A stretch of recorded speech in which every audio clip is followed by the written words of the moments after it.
মালয়েশিয়ার Negeri Sembilan রাজ্যের নিলাই এলাকায় একটি ব্যাটারি কারখানায় অভিযান চালিয়ে 184 জন অবৈধ অভিবাসী শ্রমিককে আটক করেছে ইমিগ্রেশন বিভাগ। বুধবার সকালে পরিচালিত এই অভিযানে বিভিন্ন দেশের শ্রমিকদের অভিবাসন আইনের নানা অনিয়মের অভিযোগে আটক করা হয়।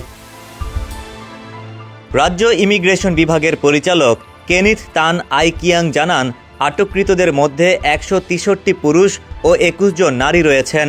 তারা বাংলাদেশ, মিয়ানমার, পাকিস্তান এবং ইন্দোনেশিয়ার নাগরিক, যাদের বয়স 20 থেকে 49 বছরের মধ্যে। প্রায় 4 ঘন্টার অভিযানে মোট 219 জন বিদেশি শ্রমিককে যাচাই করা হয়, যার মধ্যে 184 জনকে আটক করা হয়। পরিচালক জানান, স্থানীয়দের অভিযোগের ভিত্তিতে অভিযান পরিচালিত হয়, যেখানে অনুমতি ছাড়া কাজ করা ও বৈধ পরিচয়পত্র ছাড়া অবস্থান করার অভিযোগ ওঠে। তিনি বলেন, অভিযান চলাকালে কিছু বিদেশি শ্রমিক বিদ্যুৎ সরবরাহ যন্ত্রের আড়ালে এবং কারখানার পণ্যের স্তূপের মধ্যে লুকিয়ে পড়ে, তবে শেষ পর্যন্ত সবাইকে গ্রেফতার করা হয়।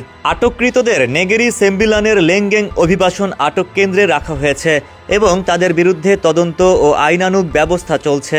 অভিযানটি ইমিগ্রেশন বিভাগের চলমান তৎপরতার অংশ, যার লক্ষ্য মালয়েশিয়ার শ্রমবাজারে অনুমোদিত বিদেশি শ্রমিকদের সংখ্যা হ্রাস করা। ডেস্ক রিপোর্ট, সমকাল।